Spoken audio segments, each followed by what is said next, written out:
Hello friends, आप सभी का स्वागत है एग्जाम क्रैक चैनल में। यह जो है वेक्टर का सेकंड क्लास दिया जा रहा है। फर्स्ट क्लास ऑलरेडी इस वीडियो के डिस्क्रिप्शन में आपको मिल जाएगा, वहां से जाकर कर लीजिएगा, या वेक्टर का प्लेलिस्ट बना दिया गया है, आप वहां से भी जाकर तैयारी कर सकते हैं भरपूर, तो उसमें कोई दिक्कत नहीं। यदि आप मैथ में ओनली फॉर तैयारी अच्छा से करना चाहते हैं तो आप सही चैनल पे आए हैं। अब दूसरे चैनल पे भटकने की कोई ज़रूरत नहीं है। आपको मैथ में अच्छे प्रिपरेशन यहाँ से करवा दिया जाएगा। कहने का मतलब कि अब भटकने की ज़रूरत नहीं है, अब लाइन बाय लाइन पढ़ने की ज़रूरत है और एक नोट्स तैयार करने की ज़रूरत है। यदि आप पहला वीडियो नहीं देखे तो आप उसे जाकर देखिए और उसका नोट्स बनाइए, फिर सेकंड वीडियो में आइए, क्योंकि हम नोट्स की तैयारी अच्छे से करवा रहे हैं। यानी कहने का मतलब हर एक चीज़ को मैं लिखते हुए चल रहा हूँ, ताकि आप भी कॉपी में नोट कीजिए और भरपूर समझिए ना।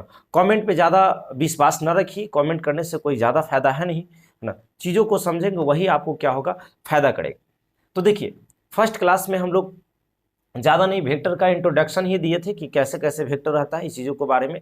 तो हम लोग इसमें मेन क्लास जो चलेंगे ना, तो इसमें चलना है सम इम्पॉर्टेंट वेक्टर, कुछ महत्वपूर्ण सदिश, या इसी का दूसरा नाम हम लोग कह सकते हैं टाइप ऑफ वेक्टर, सदिश के प्रकार। ये सदिश के कई प्रकार होते हैं जिसमें हम लोग एक एक करके चलेंगे। जैसे अभी हम लोग चल रहे हैं निगेटिव वेक्टर, इसके बाद हम लोग चलेंगे निगेटिव वेक्टर के बाद जीरो वेक्टर चलेंगे, उसके बाद पैरेलल वेक्टर चलेंगे, फिर लाइक वेक्टर चलेंगे, अनलाइक वेक्टर चलेंगे, फिर कोइनिशियल वेक्टर चलेंगे, कोलिनियर वेक्टर चलेंगे, है ना। उसके बाद कोइनिशियल वेक्टर चलेंगे, पोजीशन वेक्टर चलेंगे, बहुत सारा वेक्टर होता है, इक्वल वेक्टर होता है, लोकलाइज्ड वेक्टर होता है। तो जितने भी प्रकार की वेक्टर होते हैं हम लोग एक एक करके क्या करेंगे उसको देखेंगे।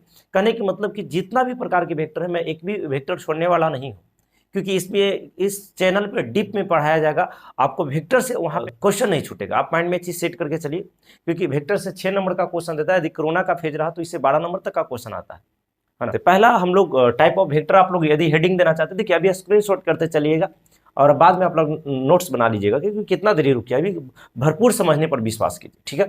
अब जहाँ पे बोलेंगे स्क्रीनशॉट कर लीजिए, वहाँ पे स्क्रीनशॉट कर लीजिएगा। चलिए ध्यान दीजिए। तो पहले हम लोग नेगेटिव वेक्टर को देख लेते हैं कि नेगेटिव वेक्टर क्या कहता है ना। नेगेटिव वेक्टर यानी ऋणात्मक सदिश कहता है, यदि ए कोई भी वेक्टर हो, यदि ए कोई भी वेक्टर हो, तो यदि उसके आगे माइनस लगा दिया जाता है तो ए का निगेटिव वेक्टर कहलाता है। समझिए, कह रहा है कि यदि कोई ए वेक्टर हो तो इसके आगे खाली माइनस ए लगा देंगे ना, तो ए का निगेटिव वेक्टर हो जाएगा। मान लेते हैं कोई बी वेक्टर है तो खाली आगे माइनस लगा दीजिए, बी का निगेटिव वेक्टर हो गया। सी वेक्टर है तो माइनस खाली आगे लगा दीजिए, तो सी का निगेटिव वेक्टर हो गया। यानी कहने का मतलब कि आपको समझ में आ गया कि यदि ए है तो आगे माइनस लगा दिया जाता है, तो ए का ई निगेटिव वेक्टर है, बी का ई निगेटिव वेक्टर है, सी का ई निगेटिव वेक्टर है ना। अब ध्यान दीजिए, अब हम लोग कुछ इसका पॉइंट होता है, जितना भी वेक्टर पढ़ेंगे सभी का हम लोग पॉइंट पे चर्चा करेंगे। हर एक वेक्टर का कुछ ना कुछ पॉइंट होता है, पॉइंट को समझिए। पहला पॉइंट क्या कहता है नेगेटिव वेक्टर, कि यदि निगेटिव वेक्टर का जो मैग्नीट्यूड होता है ना, हमेशा बराबर होता है।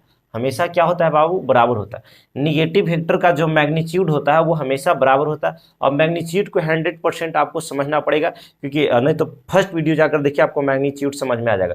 मेन कहानी यहीं से शुरू होता है, मैग्नीट्यूड से ही होता है वेक्टर का। तो वहां से समझने का हम लोग प्रयास कीजिए। मैग्नीट्यूड से कोई ऐसा सवाल नहीं है कि 1 नंबर का क्वेश्चन नहीं दिया है।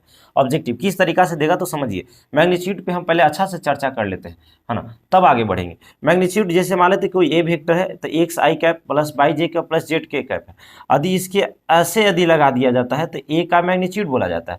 जैसे मान लेते कोई बी वेक्टर, समझिएगा, यदि कोई बी वेक्टर है, यदि इसमें खाली बी का मोड दोनों तरफ से लगा देंगे ना, मोड लगा देंगे, तो इसको बी का मैग्नीट्यूड बोला जाएगा। यदि सी है तो यदि सी का खाली दोनों तरफ से, मतलब करने का मतलब मोड लगा देंगे, दोनों तरफ घर में इसको पैक कर देंगे, दोनों तरफ से दीवार घेर देंगे, तो इसी का मैग्नीट्यूड कहा जाता है। मान लेते हैं यहाँ पे सी के बाद यहाँ पे डी है, क्या वेक्टर है, तो हम लोग यहाँ पे ऐसा कर सकते हैं, जो डी वेक्टर है ना, इसको दोनों तरफ से खाली दीवार लगा देंगे, तो इसी को मैग्नीट्यूड बोला जाता है। अब इसका कुछ फार्मूला होता है, चीज़ों को समझिए।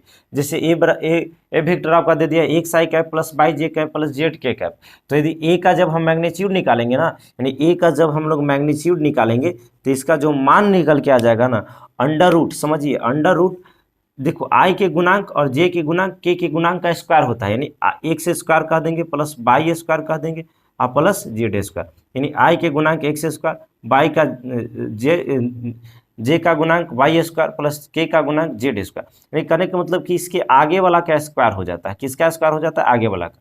इसी प्रकार से जैसे एग्जाम्पल में आप देख लीजिए तब ज़्यादा समझ में आएगा। मान लेते हैं कि यहाँ पे क्या है कि यहाँ पे मान लेते हैं कि ए वेक्टर बराबर आपका दे दिया है 6i cap minus 3j cap plus 2k cap, ऐसा दे दिया है। तो यदि इसको हम लोग मैग्नीट्यूड निकालेंगे ना, तो मैग्नीट्यूड करने का मतलब कि ए का मैग्नीट्यूड अब नहीं कर रहा है, यहाँ पे दे देगा कि ए का परिमाण क्या होगा, ऐसा है ना। तो हम लोग आराम से इसको निकालेंगे। अभी क्या बोले कि आई का गुणांक के लिखते हैं ना, स्क्वायर करके, तो आप अगलका के पकड़ के स्क्वायर कीजिए। तो इसके आगे 6 है तो 6 का स्क्वायर कर लीजिए, इसके आगे -3 है ना, तो प्लस -3 का स्क्वायर कर लीजिए, है ना। यहाँ पे प्लस, इसके आगे 2 है तो 2 का स्क्वायर कर लीजिए, है ना। अब इसको हम लोग क्या कर लेते हैं, हल कर लेते हैं। तो 6 का स्क्वायर 36 होता है, प्लस 3 प्लस माइनस का स्क्वायर प्लस 3 का स्क्वायर 9 हो जाएगा, प्लस 2 का स्क्वायर 4 हो जाएगा। जब इसको जोड़ेंगे ना तो 49 आ जाएगा, जोड़ लीजिएगा। तो 7 का ही होता है ना, यहाँ पे कितना हो गया, 7 हो गया। तो आपको कुछ कुछ समझ में आ रहा होगा, है ना। जैसे और भी एग्जाम्पल हम ले लेते हैं। मान लेते हैं कि कोई ऐसा क्वेश्चन दे दिया कि मान लेते हैं कि ए वेक्टर बराबर आपका दे दिया है I cap minus 2j cap plus k cap, ऐसा दे दिया है। तो हम लोग कुछ नहीं करेंगे, जब ए का मैग्नीट्यूड निकालेंगे ना तो यहाँ पे क्या कर लेंगे, अंडर रूट, इसके आगे नहीं कुछ है तो 1 है तो 1 का स्क्वायर कर लीजिए, यहाँ पे प्लस रहता है, फिर इसके आगे 2 है ना तो -2 है तो -2 का स्क्वायर कर लेंगे, प्लस इसके आगे 1 है तो 1 का स्क्वायर कर लेंगे। तो हम लोग यहाँ पे कर लेंगे 1 का स्क्वायर 1 प्लस 2 का स्क्वायर 4 प्लस 1 का स्क्वायर 1, कहेंगे √6, यही आंसर हो गया। इसी प्रकार मान लेते हैं कि और भी क्वेश्चन है, ध्यान दीजिए। मान लेते हैं क्वेश्चन ऐसा दिया कि ए वी वेक्टर दे देते हैं, बी वेक्टर बराबर मान के चलो कि दिया आई कैप माइनस 5k कैप। तो कोई दिक्कत नहीं, जो रहेगा उसी को कीजिए, नहीं है उसको छोड़ दीजिए, इसमें जे नहीं है तो छोड़ दीजिए। हम बी वेक्टर का मैग्नीट्यूड निकालेंगे ना तो कुछ नहीं करेंगे, नहीं कुछ है तो आगे 1 है तो 1 का स्क्वायर, यहाँ पे प्लस -5 का स्क्वायर कर देंगे, -5 का स्क्वायर कर देंगे। तो कितना हो जाएगा जी, 1 का स्क्वायर 1 प्लस 5 का 25 √26 बोल देंगे। √, कितना बोल देंगे, 26 नीचे दिखाई दे रहा है जी। चलिए √26 हो जाएगा। कहने का मतलब नहीं दिखाई दे रहा तो यहाँ पे देखिए, मान लेते एक आध क्वेश्चन और ले लेते हैं। ऐसा कह दिया कि बी वेक्टर बराबर मान लेते हैं कि दे दिया है कि -3i कैप अब प्लस 4k कैप दे दिया है। तो हड़बड़ाना नहीं है, जो दिया है आप कर लीजिए। बी का मैग्नीट्यूड जब निकालेंगे तो इसमें हम लोग क्या कर लेंगे कि -3 का स्क्वायर कर लेंगे आप प्लस 4 का स्क्वायर कर लेंगे, 9 हो जाएगा, क्या कि माइनस का स्क्वायर प्लस 3 का स्क्वायर 9 और 4 का 16 हो जाएगा, √25 आ जाएगा, 5 इसका बाहर निकल जाएगा। मैग्नीट्यूड कितना आ गया, 5। तो वही चीज़ आपको समझ में आ गया कि इस तरीका का एक मैग्नीट्यूड निकालने के लिए आपको 1 नंबर में हर बार देता है। इस चीज़ों पे आपको ध्यान देना होगा कि मैग्नीट्यूड कैसे निकला। तो वही कर रहा है कि नेगेटिव वेक्टर का जो मैग्नीट्यूड होता है वो हमेशा बराबर होता है। और हम अच्छा से मैग्नीट्यूड के बारे में पहला क्लास में बताएं कि मैग्नीट्यूड कैसे होता है, चीज़ों को तो समझिए। ये हम समझाने के लिए इतना काम को कर रहे हैं, यदि तो 1 नंबर में देगा ऑब्जेक्टिव। इसके बाद कुछ समझिए, यहाँ पे हम इसको थोड़ा साफ कर लेते हैं। मैग्नीट्यूड हो गया, देखिए चलिए ध्यान दीजिए। यहाँ पे क्या है ना बाबू कि मान लेते हैं कि ए कोई वेक्टर है, ठीक है, ये ए वेक्टर है, मान लेते हैं कि ए कोई वेक्टर है। तो यहाँ पे ए वेक्टर है ना, तो यहाँ से यहाँ की लंबाई जो है ना पूरा, यहाँ से यहाँ जो पूरा टोटल लंबाई है इसी को मैग्नीट्यूड बोला जाता है। यानी यहाँ से लेकर यहाँ तक की लंबाई को मैग्नीट्यूड बोला जाता है, यानी परिमाण बोला जाता है। हिंदी में क्या बोला जाता है, परिमाण, है ना। और देखिए ये जो तीर का नोक है ना, ये डायरेक्शन यानी दिशा को रिप्रेजेंट करता है, दिशा को बताता है कि किस दिशा में जा रहा है।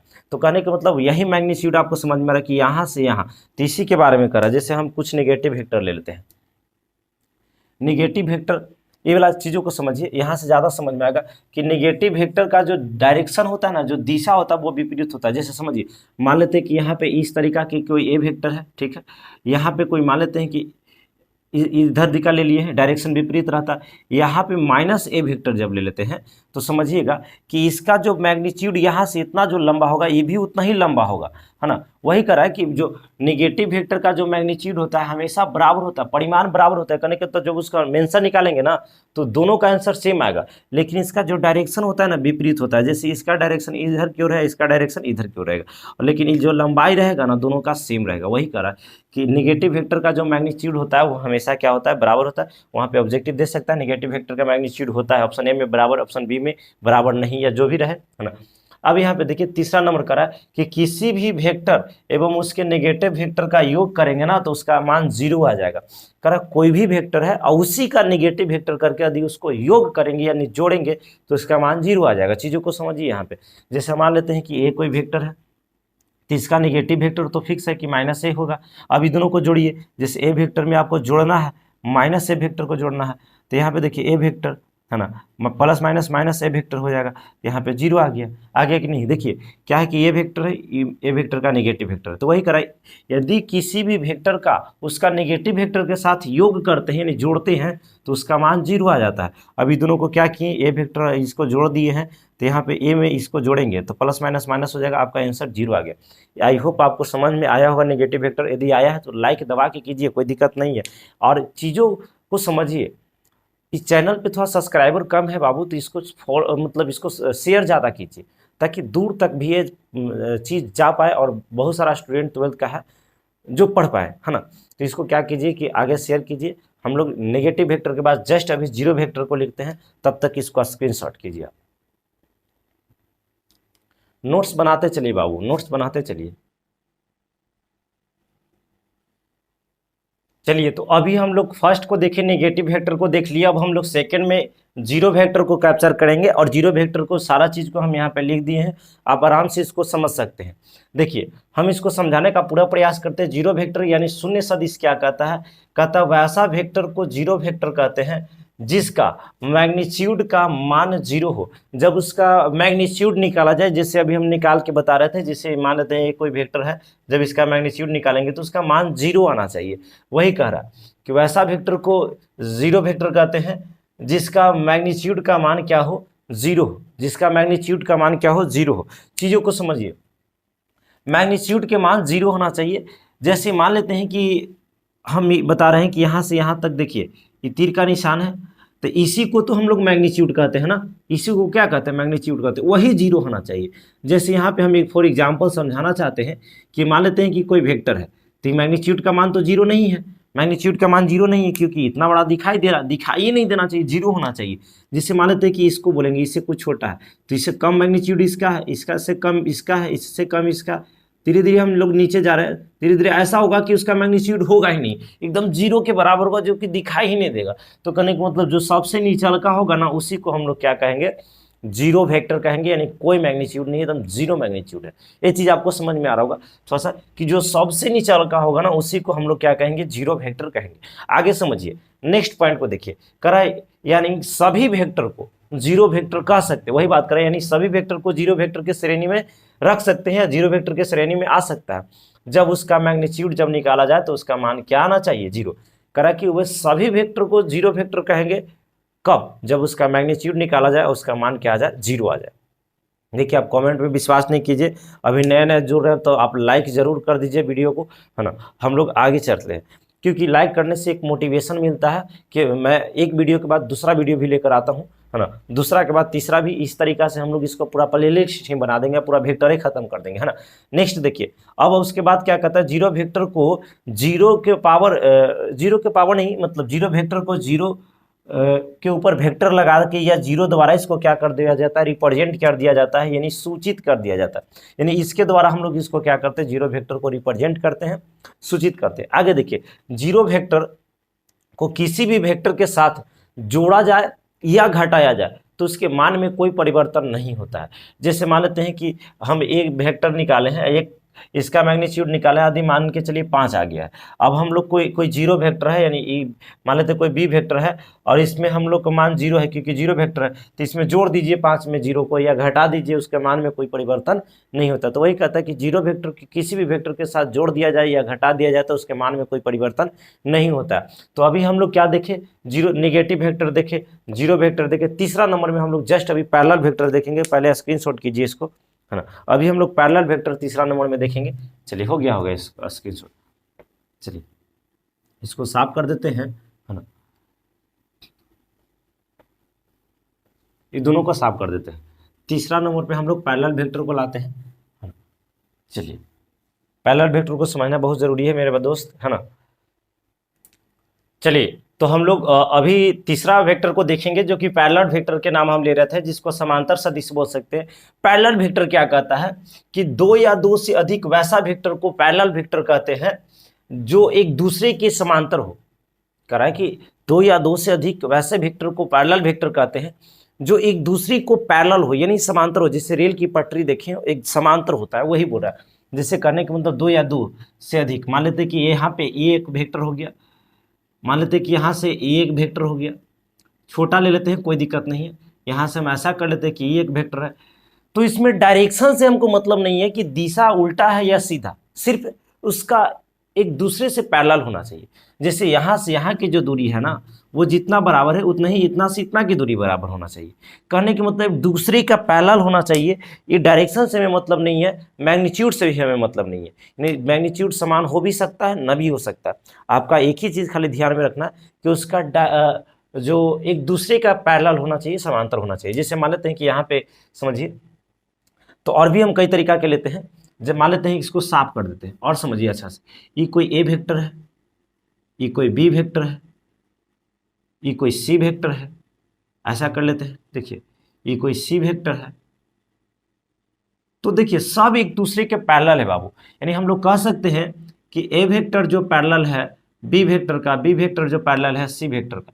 यानी वही करा कि दो या दो से अधिक, तीन चार पांच कुछ भी हो सकता है, अधिक वेक्टर, अधिक वैसा वेक्टर को पैरेलल वेक्टर कहते हैं जो एक दूसरे को क्या हो, समांतर हो। समांतर मतलब यहाँ से यहाँ की जो दूरी है ना, वही यहाँ से यहाँ की दूरी होगा, यानी एक दूसरे का क्या होगा, समांतर। यानी बी से सी का जो दूरी होगा, ये पूरा यहाँ से यहाँ का डिस्टेंस समान होगा, और यहाँ से यहाँ का डिस्टेंस क्या है, समान है। यानी कहने के मतलब कि एक दूसरे का पैरेलल होना चाहिए। एक चीज़ और आगे देखिए, हम इस यहीं से पूरा पॉइंट क्लियर कर देना चाहते हैं, लेकिन यहाँ से थोड़ा सा और आगे बढ़ लेते हैं, तो कुछ पॉइंट लिखे उसको बता देते हैं। कहते हैं यदि, पहला पॉइंट देखिए, यदि ए वेक्टर एवं बी वेक्टर दो पैरेलल वेक्टर है तो इसके संकेत को, है ना, ए वेक्टर और बी वेक्टर इस तरीका द्वारा हम लोग रिप्रेजेंट करते हैं, यानी सूचित करते हैं। जैसे कि अभी बता रहे हैं, यानी पैरेलल वेक्टर को हम लोग इस तरीका से क्या करते हैं, सूचित कर लेते हैं। आगे देखिए, पैरेलल वेक्टर, है ना, पैरेलल वेक्टर के बीच का कोण 0 और 180 डिग्री का बनता है। पैरेलल वेक्टर का जो कोण है वो 0 डिग्री का भी बनता है, 180 डिग्री का भी बनता है।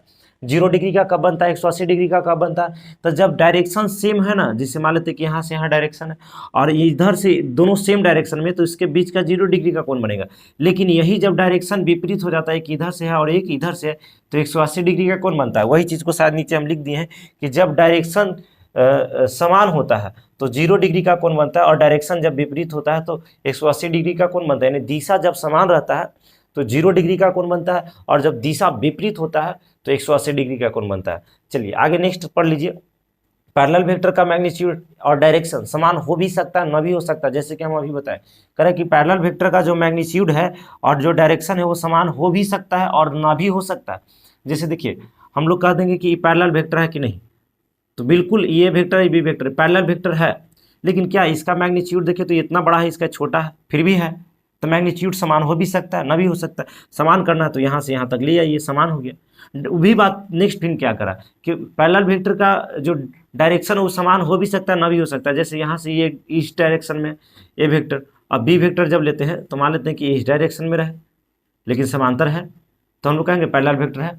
यानी आपको समझ में आ गया पैरेलल वेक्टर से तीन चार पॉइंट क्या समझ में आ गया। पहला ये चीज समझ में आ गया कि पैरेलल वेक्टर जो होता है एक दूसरे के समांतर होता है।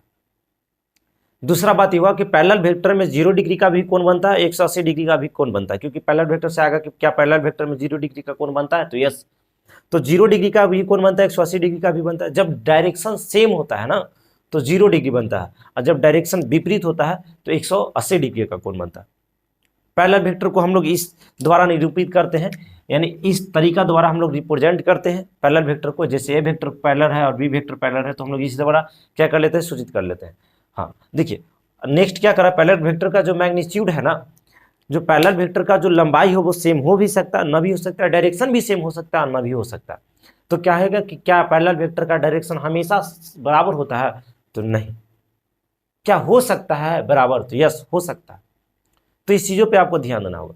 तो अब इसके बाद हम लोग लाइक वेक्टर देखेंगे, फिर अनलाइक वेक्टर देखेंगे, तो पोजीशन वेक्टर कल देखेंगे। यानी कहने का मतलब कि 5 मिनट का और क्लास चलेगा। अब भागने का कोशिश नहीं कीजिए, कुछ कुछ बच्चा भाग रहे हैं, तो जिंदगी पूरा भाग रहा है, तो आप भी भाग ही में लगल हैं। है ना। तो भागिए नहीं, आप यहाँ समझिए कि 5 मिनट का क्लास और चलेगा, इसके बाद हम लोग लाइक वेक्टर को लाते हैं और अनलाइक वेक्टर को, इसके बाद हम लोग को क्या हो जाएगा, फिर कल हम लोग पोजीशन वेक्टर पे आ जाएंगे। तो इसको आप स्क्रीनशॉट कीजिए, आपको समझ में आ गया होगा।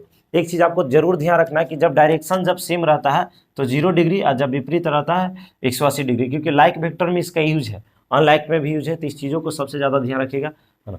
चलिए, आपसे स्क्रीनशॉट हो गया होगा, इसको हम साफ कर लेते हैं।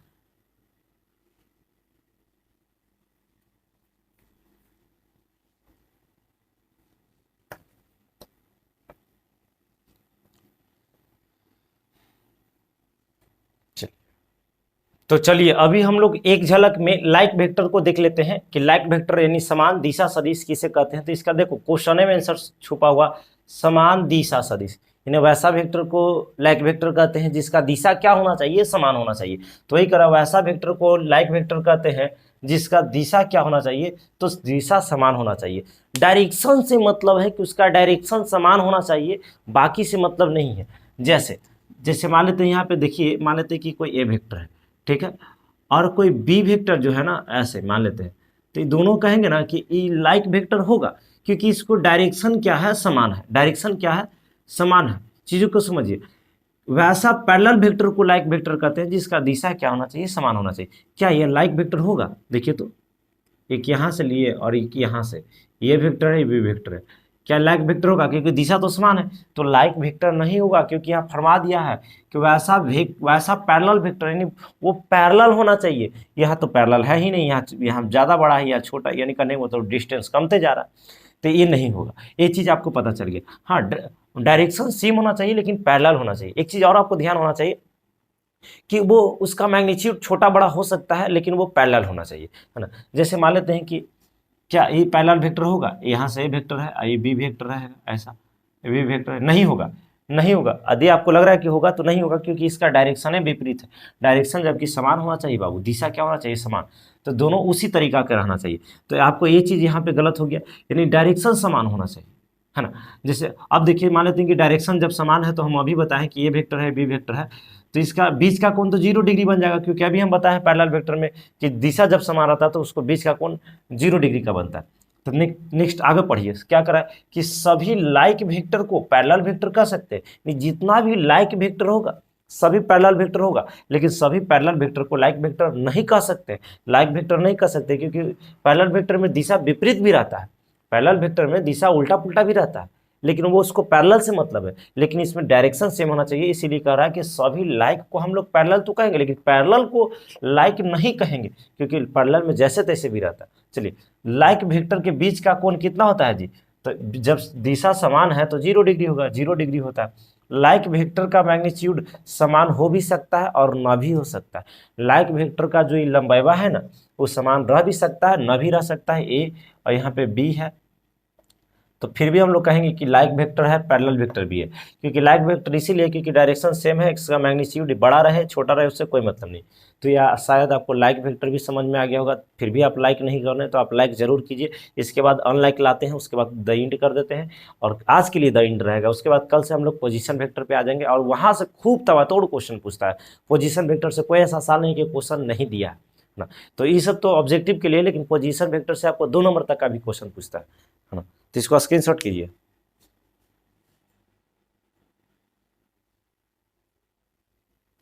चलिए,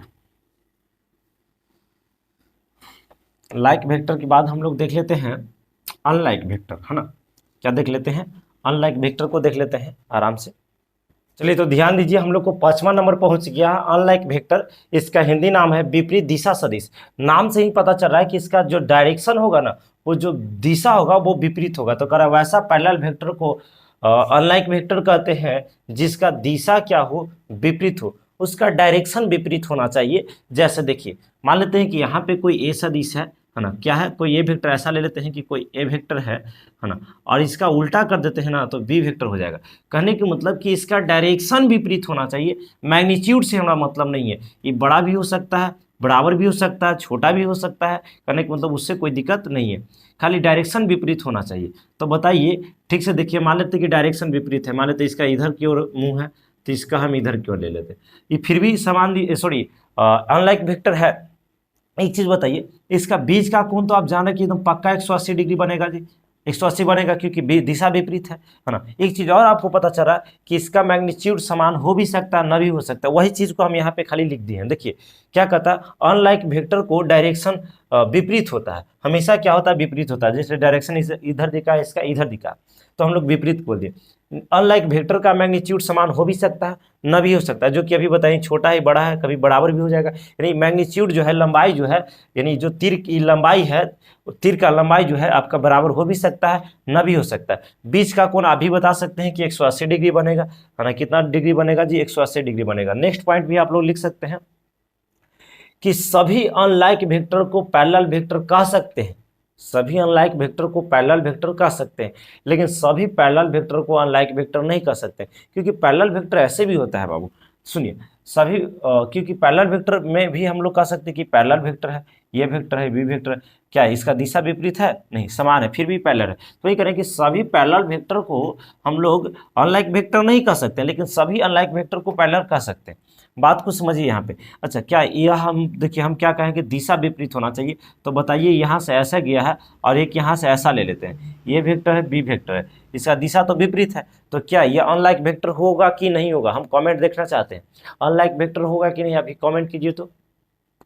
अरे किसी का हाँ आएगा या नहीं, किसी का नहीं आएगा। देखिए यहाँ पे, तो आप यहाँ पे समझिए कि अनलाइक वेक्टर ये क्या है, नहीं है, क्योंकि अनलाइक वेक्टर पैरेलल वेक्टर होना चाहिए। कह रहा कि वैसा पैरेलल वेक्टर, कहाँ गया बाबू, वैसा पैरेलल वेक्टर को अनलाइक वेक्टर का नहीं, पैरेलल होना चाहिए। क्या ये पैरेलल है, यहाँ की लंबाई देखो तो ये ज़्यादा है, यहाँ कम है, यहाँ कम, बहुत कम, वैसे कमते जा रहा है, तो ये पैरेलल नहीं होगा। अब पैरेलल नहीं होगा तो अनलाइक भी नहीं होगा, है ना, अनलाइक भी नहीं होगा। ये मेरा था 5 को अभी तक वेक्टर चले हैं। नेक्स्ट जो पोजीशन वेक्टर है, कोलिनियर वेक्टर है, उसके बाद हम लोग नेक्स्ट कल इस पे क्या करेंगे, चर्चा करेंगे। तो आज तक के लिए यहीं तक, है ना। जय हिंद।